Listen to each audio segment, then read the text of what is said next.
order of its presidential primaries.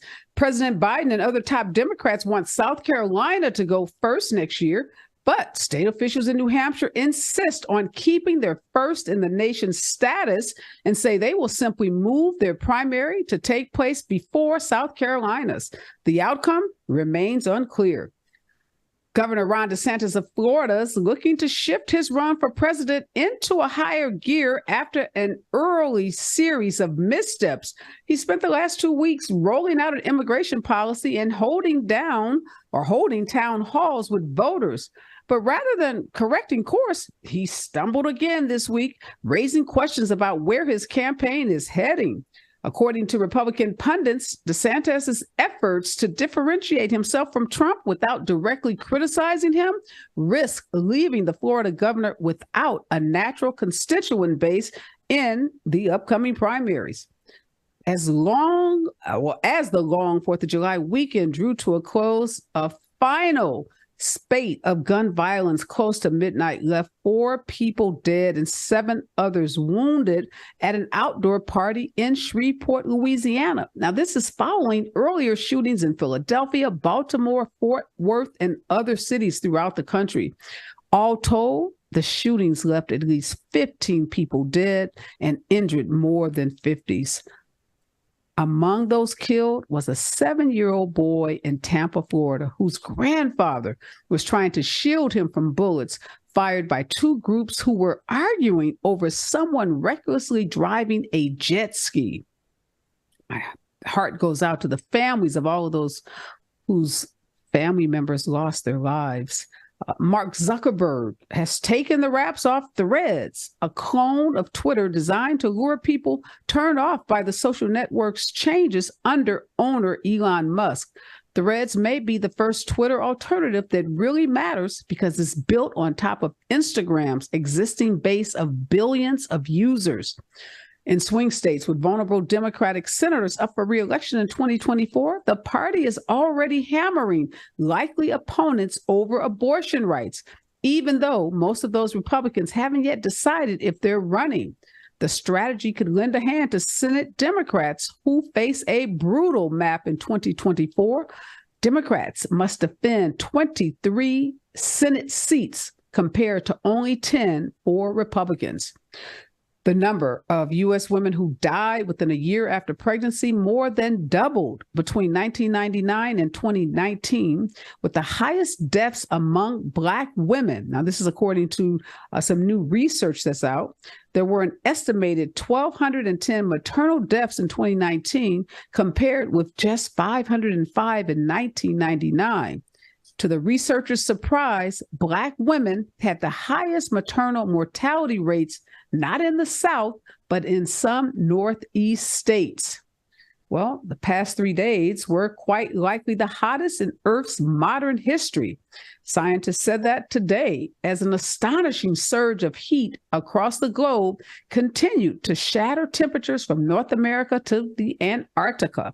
The spike comes as forecasters warn that the Earth could be entering a multi-year period of exceptional warmth driven by 2 main factors: continued emissions of heat-trapping gases, mainly caused by humans burning oil, gas, and coal, and the return of El Nino, a cyclical weather pattern. I know it's been incredibly hot here in California. Well, you are listening and watching Areva Martin in real time, and I'm your host, Areva Martin. This is your one-stop destination for today's trending news, expert analysis, and my unfiltered opinions. 2 of my favorite contributors are here in this hour: Dr. Niambi Carter, who is a professor at the University of Maryland, and Dr. Karlos Hill. He's a professor at the University of Oklahoma. They're going to help us break down today's trending news and give you some of their unfiltered expert opinions. And in hour 2, we are doing a deep dive on Justice Clarence Thomas. How did a liberal lawyer from Yale Law School, who was amongst the first generation of Black Americans who came of age in the affirmative action era and who himself benefited from the policy and who was once the chairman of the Equal Employment Opportunity Commission, how did he become the most conservative voice on the Supreme Court? I have a panel of experts who are going to help us understand the journey from liberal lawyer to conservative Supreme Court justice. That's in hour 2, so make sure you stick around. But before I bring on my guest, here's what I'm thinking about in real time.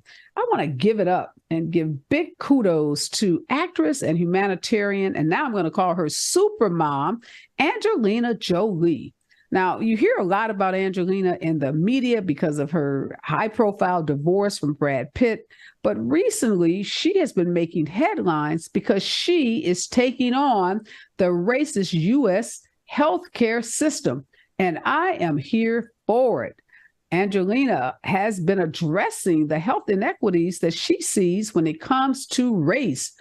She published an op-ed for the American Journal of Nursing recently, in which she touched on the new technology that detects bruises on darker skin colors when it comes to survivors of domestic violence.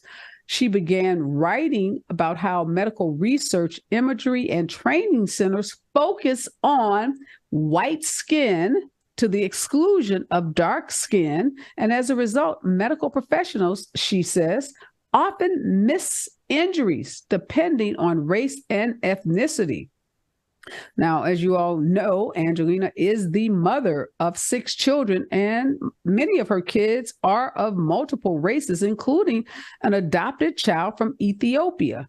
She said in several pieces that she has seen all of her children of color, and she has kids who she considers Black and brown, have been misdiagnosed at times because of their skin color. And she says this misdiagnosis has endangered the health of her children.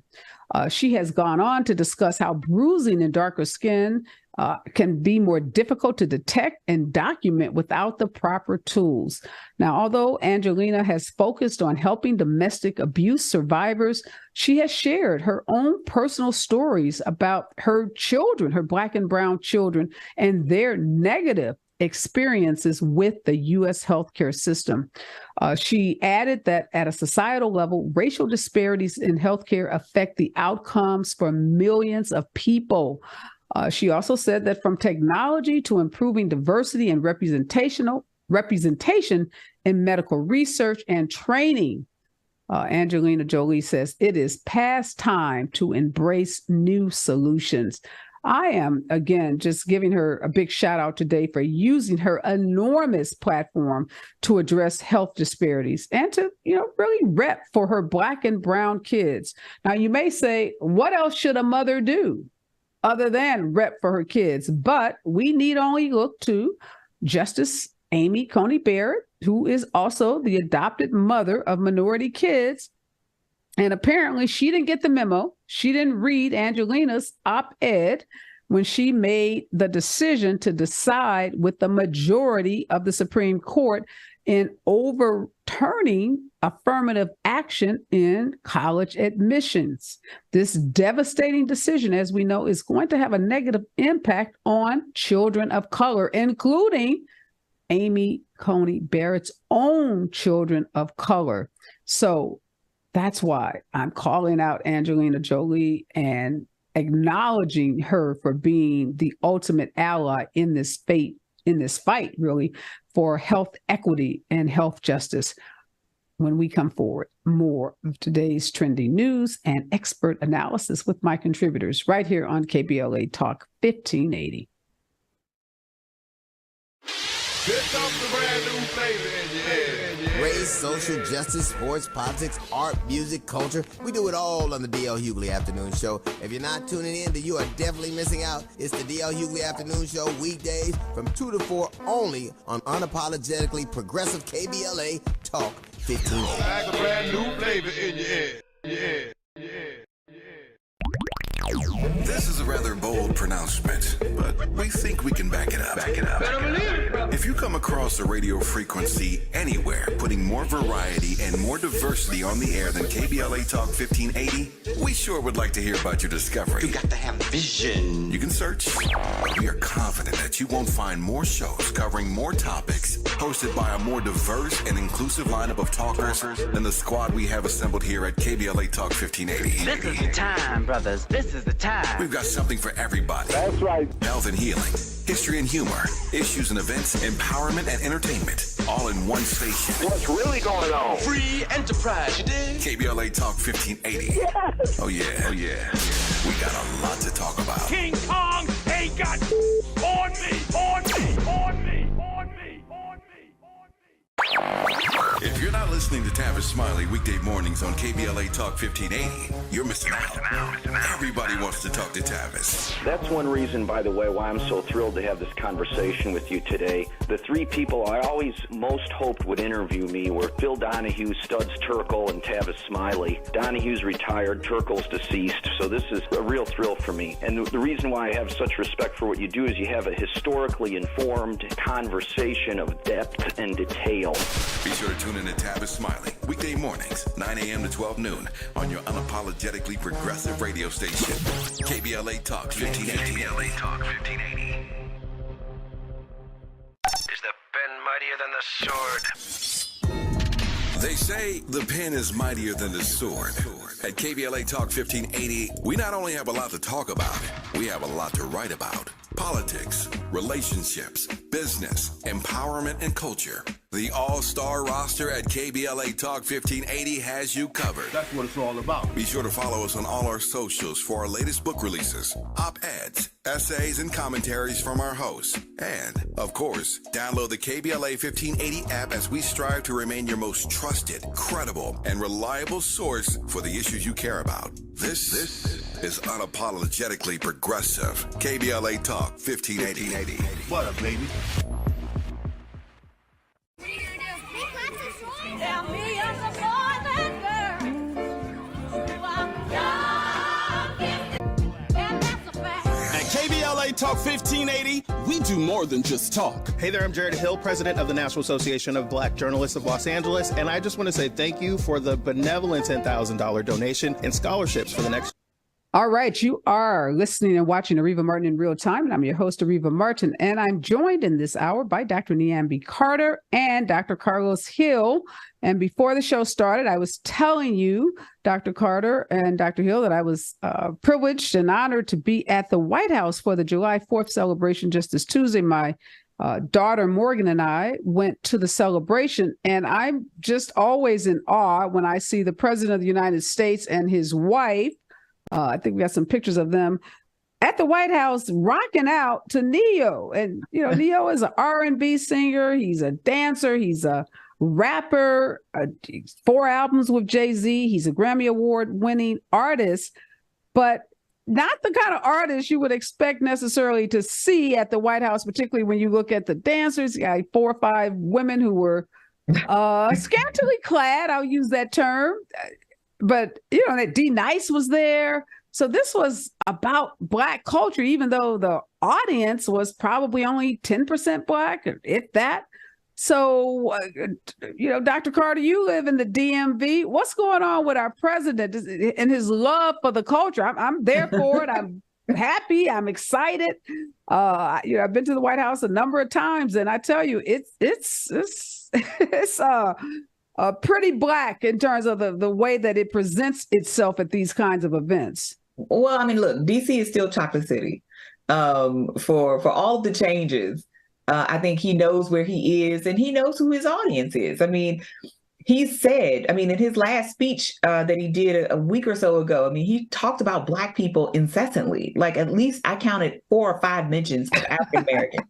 So Joe Biden knows what he's doing. And I think, you know, because the White House has always been kind of this stodgy staid place, I think the Obamas really helped to break that down. And Joe Biden is a beneficiary of that legacy. So I want to believe that somewhere Barack and Michelle called him and Dr. Jill and told them who you need to have at this event if you wanted, you know, to crack, as the children would say. And so it was cracking. So I'll let you know exactly. that. And I don't know if it's just pandering, right? I don't want to make it sound that crass. But again, D Nice has been a DJ at events at the White House before, and everybody knows what a D Nice party is. It's going to always be legit. Neo is an amazing performer. So he had the right people there. So whoever's advising him on this, good job. Kudos to you.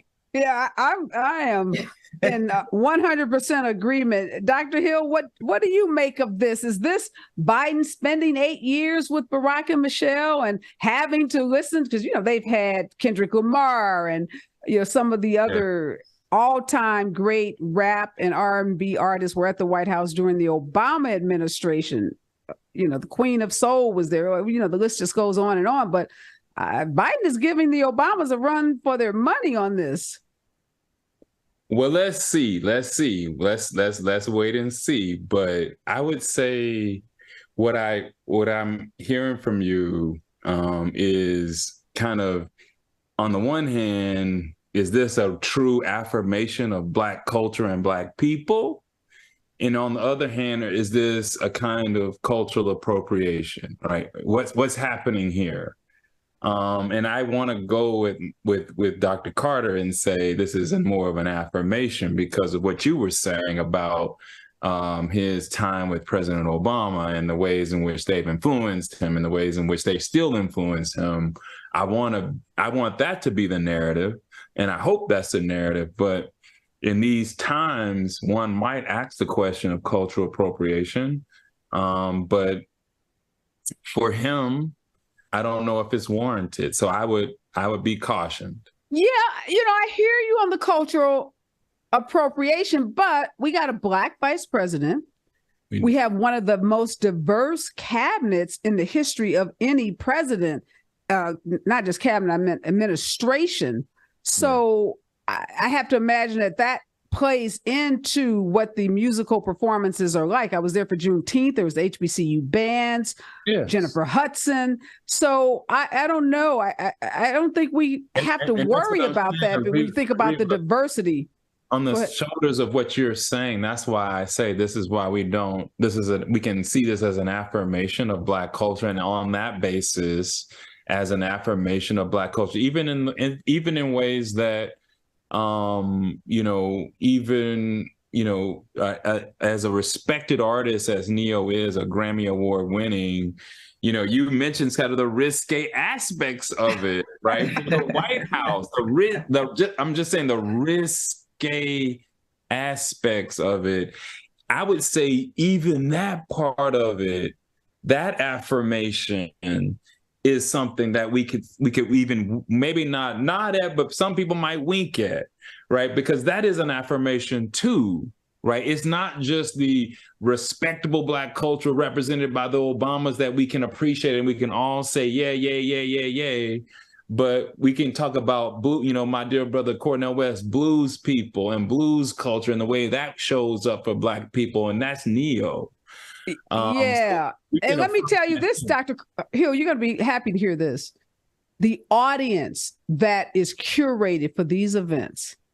Now, it's some of y'all, y'all bougie Black people. Some of y'all in that audience. I've never been invited. And I live here. Are you talking about yourself, Areva? I'm not bougie at all, but go ahead. It's some of y'all. But my daughter and I sat at a table with a family of 7 kids, a mother and a father. And just by the way they were dressed, it spoke to what their socioeconomics were likely to be without judging them too, much. But you could tell, how folks dress, what's their somewhat about their story. And I'm going to just call them everyday Black people with big families who were there. And that's not, again, the first time. I've been there many times, and it's always that. And I have to say that's a little different than Obama's. Obama's rolled a little differently. They definitely rolled a little, closer to what I'll call the elite, and not to put them down in any way, but Biden's, everything about his Blackness just feels so real and so diverse. Can I ask this question, Areva? Don't you think Obama his Blackness had to be a certain way? We have to remember Obama and Jeremiah Wright, right? That's the context for Obama and his Blackness, his reckoning with his Blackness. Totally different. It's an old white man. He can have anybody he wants up in the White House, right? Anybody. But listen, I also think that Joe Biden has to do a little penance here for Black folks too, because let's not forget Clarence Thomas, who you mentioned at the top of the show. Joe Biden, that was on his watch. Yes, it was. And he later apologized to Anita Hill, 30 or so years after the event. But Joe Biden has some penance to pay too. So yes, I agree with Karlos that Obama had to do it a little differently because, people were in a shambles over a tan suit. So much less having too much happening. Yeah. And remember, too much twerking would have been crazy. It would have been crazy. And remember a few weeks ago for Pride Month, where the trans activist that was invited at the White House bared her breast in another venue, but it was still like she was at the White House. How could she? Yeah. Right. So I do think he gets some passes, not to mention cocaine was found at the White House this week. I don't know whose cocaine. I don't know. We don't know. But I'm glad you brought this up about Joe Biden's debt that he owes to Black folks. So let's talk about South Carolina and Joe Biden's efforts to change the first Democratic primary to South Carolina. And New Hampshire, Dr. Hill is saying, hell no. Yeah. Whenever South Carolina's is, if it's Monday, ours is going to be Friday. If it's Wednesday, ours is going to be Tuesday. They are insisting that they must be first. What is that about? Because the president and the party should be the ones making that decision, and everybody should be falling in line, but New Hampshire is not. Well, I mean, I spent a lot of time recently in Germany, and I've learned that even though Germany is maybe the fourth largest economy in the world, it is not like the United States. It has very different values. And Americans' values is capitalism, hyper-capitalism. And so for New Hampshire, they are thinking this is a business decision, right? We want to be first because all the eyeballs are going to be on New Hampshire like they were before on Iowa. And so even if the president wants it to be South Carolina, we have a vested stake, an economic stake in it being in New Hampshire, and also a political stake too, because that swings elections. We know how it swung the election for Joe Biden in South Carolina. New Hampshire wants the same thing for its state. And so that's the Democratic Party trying to figure itself out in the middle of all of this. But this is really about power and money. Yeah. But that's pretty clear. Go ahead, Dr. Carter. No, I was going to say, but it's also state law, right? So if there's another sort of hurdle to this, is that the party isn't just making the choice, and New Hampshire state party isn't just making the choice. The state has made a choice for New Hampshire, probably related to the money that gets tied up in this, the radio ads that get purchased, the amount of visits and hotel stays and rallies and all the things that happen in their state when they're first in the nation status. But they have it in their, like you said, in their constitution. So whatever they're going to choose to do, and I think they're looking at some workarounds and trying to be flexible about when they release the results or some other such thing, but they have a state law on the books. Well, we know state laws can be changed, and I hope they don't embarrass our president and our party by insisting that they go first, because we know one of the reasons Joe Biden wants South Carolina to be first is to give an advantage to minority candidates, i.e. our VP, if she runs 4 years later, because a loss in Iowa, a loss in New Hampshire, which are predominantly white states, can be devastating to a minority candidate. Now, Obama lost New Hampshire, Biden lost New Hampshire, Clinton even lost in New Hampshire. It didn't devastate them, and they went on to become president, but this is another way, to your point, Dr. Carter, that I think Joe Biden is making good with Black folks, because South Carolina has a large Black voting population. South Carolina put him over in the last presidential election. So we'll see what happens with that. I hope there is some compromise, some workaround that doesn't, because basically the Biden party may not be on the ballot in New Hampshire if New Hampshire continues to insist on being first, which would be really embarrassing for the party, the president. So let's hope they figure that out. I do want to talk briefly, we were talking about 4th of July, about the gun violence that happened over the 4th of July weekend. It's not new, but we did see the young Black mayor of Baltimore out pleading with the public to acknowledge that what happened in Baltimore was a mass shooting. And you live in that area, the DMV, Dr. Carter, and it seemed like the media did not want to really address the Baltimore shootings in the way that we've seen them address other mass shootings. Eventually, I think he got a little bit more media attention, but it seemed that somehow they wanted to separate what happened in Baltimore. Was that your sense locally? Give us what was happening locally on the ground as those shootings took place over the 4th of July. It's hard because I'm a little far from, I'm like 45 minutes from Baltimore, but it's DMV inside politics stuff. But I will say that exact sentiment has been what I've kind of heard. Is like, this is a huge event and it's barely gotten national coverage.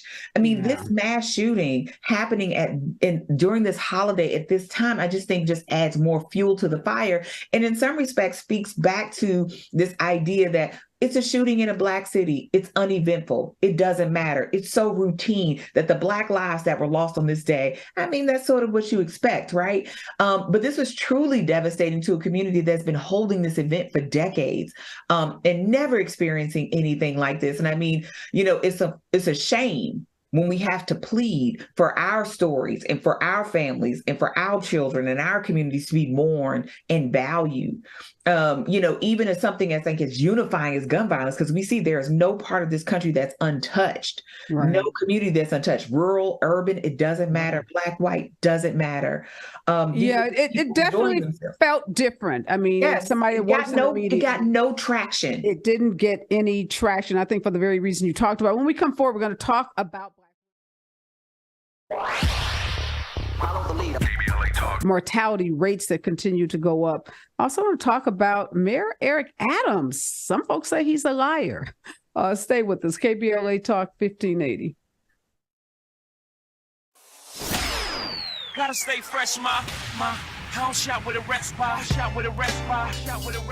Have you visited us online for the grand opening of KBLA.store? For the best in new merch, gift ideas, books, media, and more, log on to KBLA.store. Be sure to check out our KBLA team favorites at KBLA.store today. That's KBLA.store for all the official merch on your favorite talk radio station, KBLA Talk 1580. Bounce is back.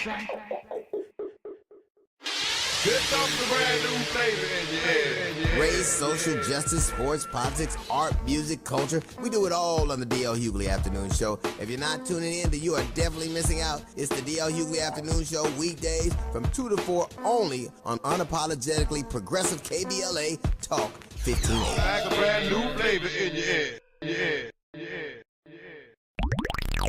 This is a rather bold pronouncement, but we think we can back it up.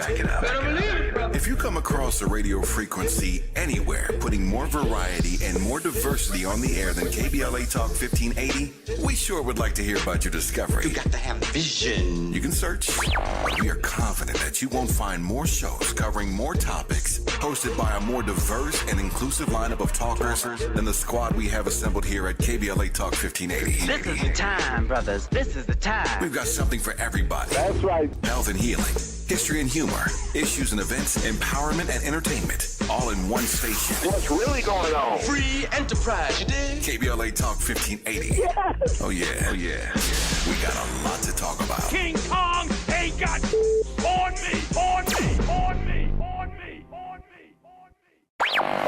If you're not listening to Tavis Smiley weekday mornings on KBLA Talk 1580, you're missing out. Everybody wants to talk to Tavis. That's one reason, by the way, why I'm so thrilled to have this conversation with you today. The three people I always most hoped would interview me were Phil Donahue, Studs Terkel, and Tavis Smiley. Donahue's retired, Terkel's deceased, so this is a real thrill for me. And the reason why I have such respect for what you do is you have a historically informed conversation of depth and detail. Be sure to tune in to Tavis Smiley weekday mornings, 9 a.m. to 12 noon on your unapologetically progressive radio station, KBLA Talk 1580. KBLA Talk 1580. Is the pen mightier than the sword? They say the pen is mightier than the sword. At KBLA Talk 1580, we not only have a lot to talk about, we have a lot to write about. Politics, relationships, business, empowerment, and culture. The all-star roster at KBLA Talk 1580 has you covered. That's what it's all about. Be sure to follow us on all our socials for our latest book releases, op-eds, essays, and commentaries from our hosts. And, of course, download the KBLA 1580 app as we strive to remain your most trusted, credible, and reliable source for the issues you care about. This is unapologetically progressive. KBLA Talk 1580. What up, baby? Tell me of the boy that girl who are young, gifted, and black. I'm young, gifted, and black. And that's a fact. At KBLA Talk 1580, we do more than just talk. Hey there, I'm Jared Hill, president of the National Association of Black Journalists of Los Angeles, and I just want to say thank you for the benevolent $10,000 donation in scholarships for the next generation of black journalists. And I'm Haywood Galbraith, photojournalist and founder of the Minority Photojournalism Institute. Thanks, KBLA, for your generous $10,000 scholarship gift to help us train the next generation of black photojournalists. Congratulations to all the students who will benefit from the scholarship dollars raised at our Black History Month luncheon, honoring black legends in LA media. When we come forward at KBLA Talk 1580, we're bringing everybody with us. Everybody with us. Everybody with us. Everybody with us. Connection established. Access granted.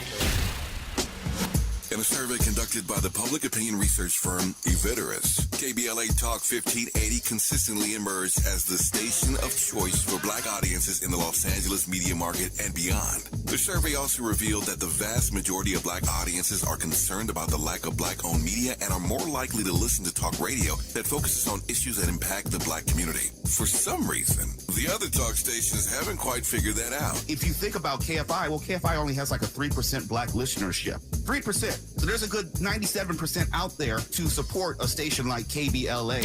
At KBLA Talk 1580, we've got your black. Your black. Your black.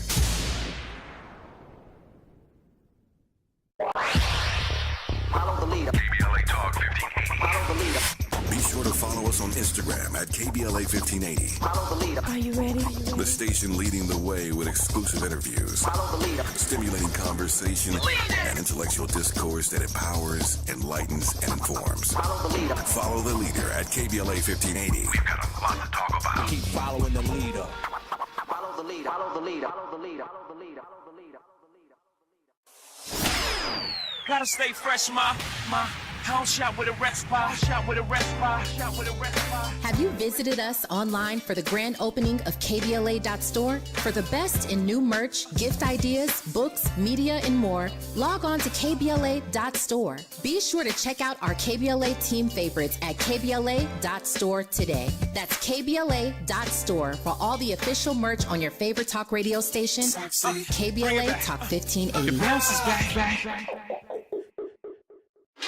Here comes the brand new flavor in your head. I'm back, and you are listening and watching Areva Martin in real time, and I'm your host, Areva Martin, and we are tracking today's trending news and providing you with some expert analysis. And I have Dr. Karlos Hill and Dr. Niambi Carter joining me in this hour. We were talking about the really, really sad reality that 15 people lost their lives over the 4th of July holiday extended weekend. 50 others were injured as a result of gunfire.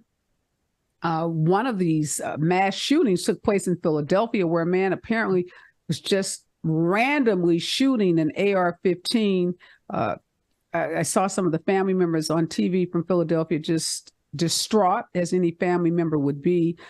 Innocent people shot for no apparent reason. And this one shooting where in Louisiana, I mean, there's mass shooting in Louisiana, one of these shootings in Tampa, Florida, a 7-year-old boy who's killed, his grandfather's trying to shield him, people fighting over a jet ski, so how somebody's driving a jet ski. What is going on, Dr. Hill? It just seems like we are so numb, I would say, in so many ways to the number of people that die in this country every day. And then to have a weekend that was this deadly. Or is Germany, you were just in Germany, you told us, how would they respond to this?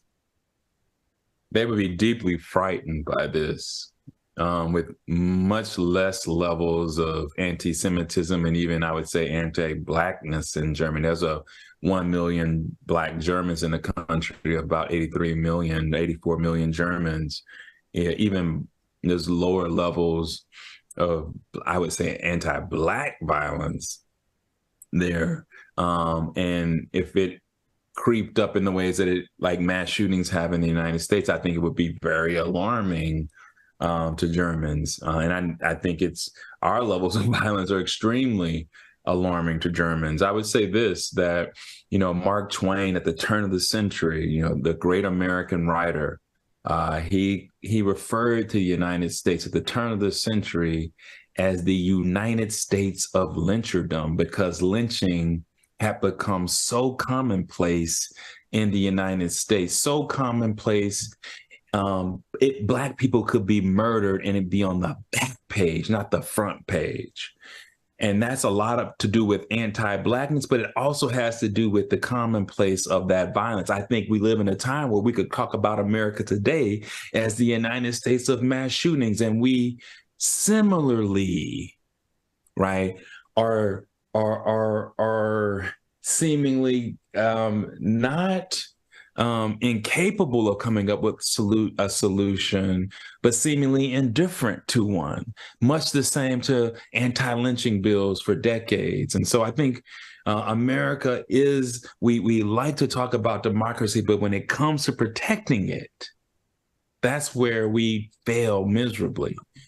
And continue to seemingly not learn from the past. But I know, Dr. Carter, please shed some light on this.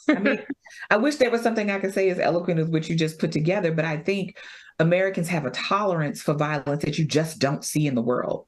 The expectation that you should be able to own whatever kind of firearm, be able to carry said firearm wherever you want to, it just doesn't exist in other places in the world. That notion that we could be so brazen and so callous and so selfish, quite frankly. Yeah. America is awash in guns. Yeah. And so when things like this happen, we shouldn't scratch our heads and wonder why. When there are more guns than people, we know that something is wrong. What is here is the absence of the political will to do anything about it. The fact that people have AR-15s and are going to use them should not surprise us. Yeah. The fact that there are going to be people who, some may be mentally unwell, like the man in Philadelphia, and just decide, I'm going to die and I'm just going to kill a bunch of people, right? Because allegedly he left a will, right? Like, I'm going to do this. Or the guy who shows up in Syracuse because he hates Black people and kills Black folks going to the grocery store. Or the person who shows up in Pittsburgh at the synagogue because they don't like Jewish people. None of this should shock us. And the fact that we even have to have a conversation that they're having in California now, whether 18-year-olds should have to be 21-year-olds before they purchase a gun, tells us how far off the course we are. We can read the Second Amendment any way we want to, but there is no way people in 1787 ever believed that this country would look like this around guns. And the language is very clear. It says well-regulated militia. I don't know what you are covering, what you are protecting with all of these guns. You've even had... Well, we do know they're protecting the gun manufacturers. They're protecting the gun lobbyists. They're protecting white supremacy. And Professor Carol Anderson, who both of you know, I'm sure very well, has a definitive piece on the Second Amendment and its ties to anti-Blackness. But even when you have police officers saying no one needs to have an AR-15, right? When military officials are saying there's no one that needs to walk around with these types of weapons because they're only built for one thing, which is to destroy and murder. And people don't have, yes, most people who have these weapons have them as sports people, but there doesn't have to be. But how many more of these shootings are we going to sustain before anybody says something has to give? I felt like this was lost when children in Sandy Hook got murdered. Yeah. Those were white kids in the first grade. If nothing changed, an affluent area. Yeah, that was it. I think the thing that bothers me, obviously you mentioned the Philadelphia man left a will, perhaps had some mental health issues. There's so many guns that people have access to that routine disputes that should end in an argument literally now, the woman in Florida shooting through her door, killing that mother. Yes. When she should have just opened the door and they had a conversation, or not open the door. Didn't shoot, it's her house. She didn't have to open the door. Or now these people shooting over how you were driving your jet ski. So you're out on the water, having a good time. Your jet ski cuts in front of my jet ski.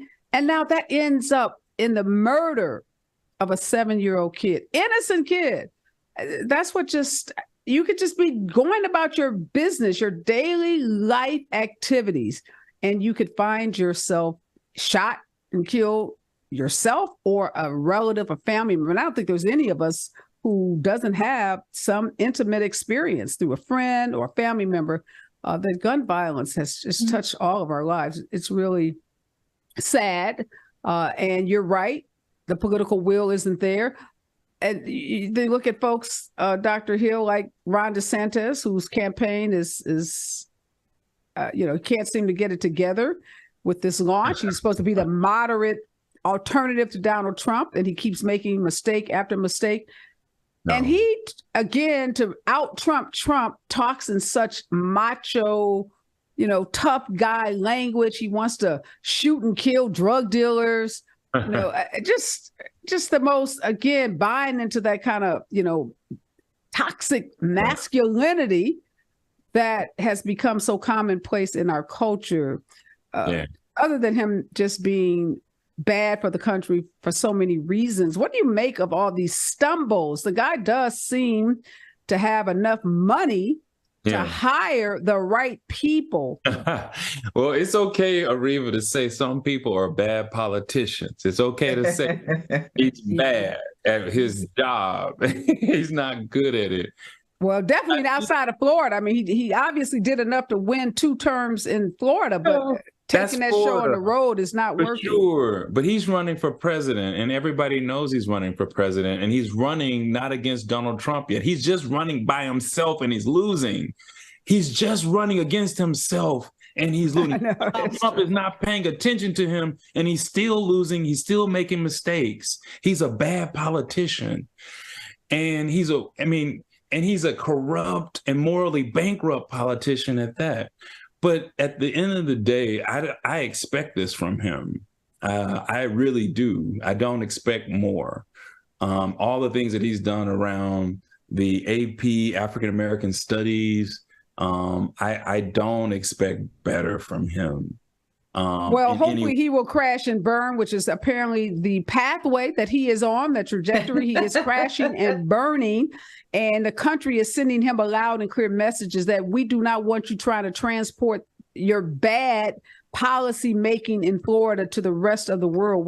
Rest of the country. We are rejecting it. And so kudos to Americans, both Republicans and Democrats, who are sending him that message. When we come forward, we'll talk about the earth getting hotter, Black women dying in childbirth, and is the New York mayor, newly elected New York City mayor, a liar? All of that when we come forward right here on KBLA Talk 1580.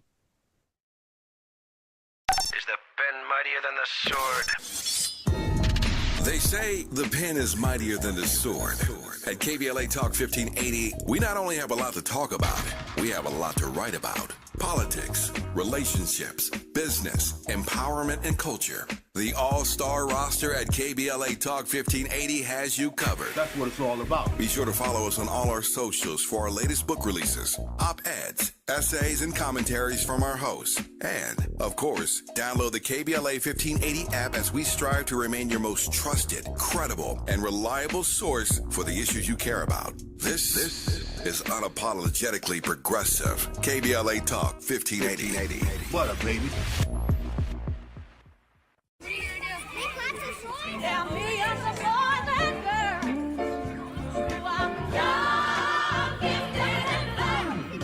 I'm young, gifted, and black.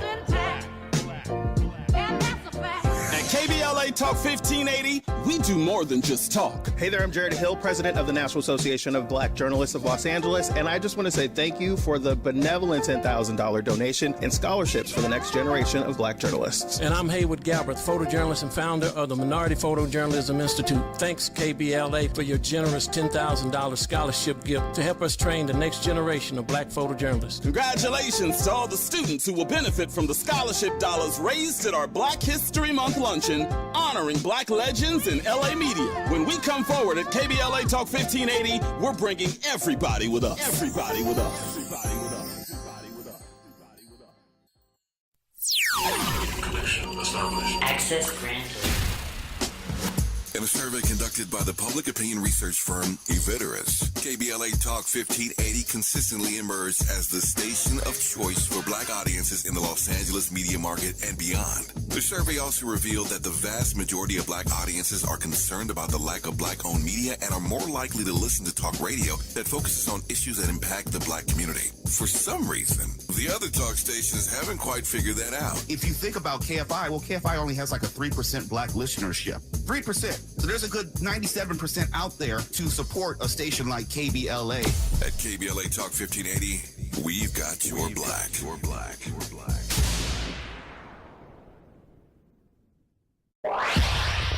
Follow the leader. KBLA Talk 1580. Follow the leader. Be sure to follow us on Instagram at KBLA 1580. Follow the leader. Are you ready? The station leading the way with exclusive interviews, Follow the leader. stimulating conversation, and intellectual discourse that empowers, enlightens, and informs. Follow the leader. Follow the leader at KBLA 1580. We've got a lot to talk about. Keep following the leader. Follow the leader. Follow the leader. Follow the leader. We are back, and I am joined by Dr. Niambi Carter and Dr. Karlos Hill. I want to talk about the New York mayor, Eric Adams. Mayor Adams finds himself in the news a great deal, and a lot of it recently has not been positive. We know he's a mayor that likes to frequently share personal recollections. He thinks, I guess, that that's his way of doing retail politics, connecting with his working class base. But folks are now starting to question some of these personal stories that he shares. And there's this issue brewing about this picture that he said he carried in his wallet that, was a person who had died in the course of duty. There's also this story about him saying he sold his one-bedroom apartment in Brooklyn. And lots of questions about whether any of these stories are true. Dr. Hill, what do you make of Eric Adams? I mean, I don't know. Just say this, but it's not beyond the pale for a politician to lie or stretch the truth about their past or their political past in order to gain election. I mean, it's just in some ways a part of it, but in New York City, it's definitely going to get attention when it happens. And when he's, seemingly got a track record of, not 1, 2, 3, or 4 times, but this is just his thing. And so it raises this larger credibility issue. This is not just him running for a campaign and him saying things that, that's kind of fudging, like these are things that's been said repeatedly, assuming. And so this raises credibility. So I haven't studied him close enough to go deeper than that. But I feel like that's what's at the stake here is this mayor credible? Yeah, Dr. Carter, he was heralded as the up and coming star of the Democratic Party. His campaign was, pointed to as the way that Democrats could win tough elections because he had this background as a police officer. So he had connections. He had, I guess, sued the New York Police Department itself because of the way he was treated. So he had all these things that made him unique in some ways. But, like our parents and grandparents would say, some lies ain't necessary. So saying you're a vegan, if you ain't a vegan, you ain't a vegan. That ain't even a necessary lie. That's just. But I think that's what makes this all the more galling, right? Because if a person will lie about something that small and easily verifiable, right? That's the other part of this. then that's a red flag to me. And then, the other questions about like the officer's picture that he purports to hold in his wallet, and whether, at this point, folks have said, oh, he had us make that picture for him. Right. Like 2 weeks before the election or his campaign or something. Like, right. This isn't a picture you've been carrying in your wallet, dude. This is a picture of somebody in your staff. They did say that photoshopped her. They did say there was a point when he absolutely did keep a picture in his wallet, but had since lost it or something. I don't know. But whatever it is. Truth. I used to have this picture. This exactly. Is it. This is a replica, right? This is a copy of it. Exactly. But that's the thing. It looks unseemly, right? You're using this Black man who was a real officer who did lose his life, and who you may have been close to, but you're trying to connect to Black voters in the city who may feel alienated from you because he is so pro-cop, right? The fact that you have had a number of other kinds of miniature scandals around you, the hiring of his brother, the bills at these restaurants around the city, like other things, it just seems very self-serving. Now, I have no doubt about what his commitments are, what his beliefs may be.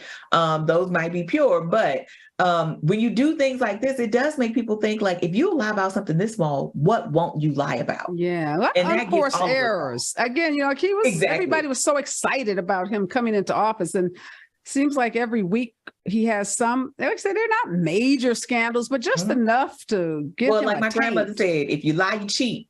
And if you cheat, you kill, right? If you steal, you kill. That might not be exactly what there's smoke, there's fire. It's a slippery slope, exactly. Yeah, it's just let's Eric, get it together, dude. We had a lot of hope for you. We saw him. But Democrats, we love our shiny objects, right? Anytime anybody's elected, we always say they're the next big thing that's going to be happening in the party. So that's our fault for not giving folks time, vetting them, and figuring out if they really are the next big thing or not. Well, let's talk, Dr. Hill, about this study. These studies come out year after year that continue to show that the maternal deaths amongst Black women who birthing, women who give birth. Why can't this country figure out how to keep Black women safe and prevent us from dying as a result of childbirth? Well, I want Dr. Carter to answer this. I'm going to say really shortly. We have, in so many ways, we talk around the true issue of racism, and it's fundamentally that there are elements in white society that are truly indifferent to Black people and Black suffering. And until that changes, a lot of the systemic racism that is in this country won't really change. That's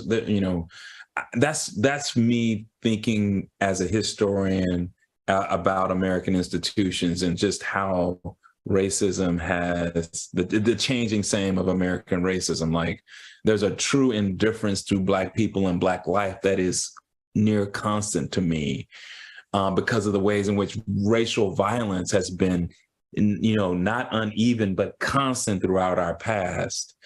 And so for me, that is the deficit. We got to talk about that before we talk about anything else, right? The true indifference to Black people and Black suffering. And then we can talk about that we can talk about the mass shootings that are happening in the Black community. We can talk about all, but the indifference is to Black people, not to these different issues. No, I think you're right. At the heart of it, it is, we are just othered. We continue to be othered in this country. So whether it's maternal death rates or mass shootings or college admissions, we can just go down the list. But Dr. Carter, the women, when we saw that star track and field star just recently, she was in the news, lost her life. Baby born, a stillborn baby, and then having all those other track and field stars come out to talk about the difficult nature of their birthing experiences, and just keep hoping that one of these reports comes out with some good news. And I think the most shocking news in this report is that it's not the South, where we typically think of these maternal death mortality rates being the highest, this report says the Northeast has a problem. Everywhere has a problem where Black women are concerned. I mean, when you look at the lives that Black women have to live and just accessing general care, right, for sometimes chronic diseases like hypertension or diabetes. But then when you add where people have to go to get maternal care, whether it's available in certain parts of your city, certainly in Washington, D.C., right, there are women in Ward 7 and 8 that are underserved, right, who are delivering children or people who are having children who are underserved in this city with so many resources. So it's not surprising to me that this is a global phenomenon. I'm sure it's worse in some parts of the South, like Mississippi, Louisiana, Alabama, your usual suspects. But, you know, look at Newark, right? Look at New York City, look at DC, like Detroit. This is a nationwide problem. And I think Karlos is exactly right in terms of talking about the indifference to the pain and to the suffering of Black women. I mean, you talk about the track star, but Serena Williams, right? These are people at peak health who are wealthy, right? At least in Serena's case, she has a wealthy white husband and almost died doing something that most people take for granted in this country every single day. And I had a cousin who almost died delivering a baby post-labor, right?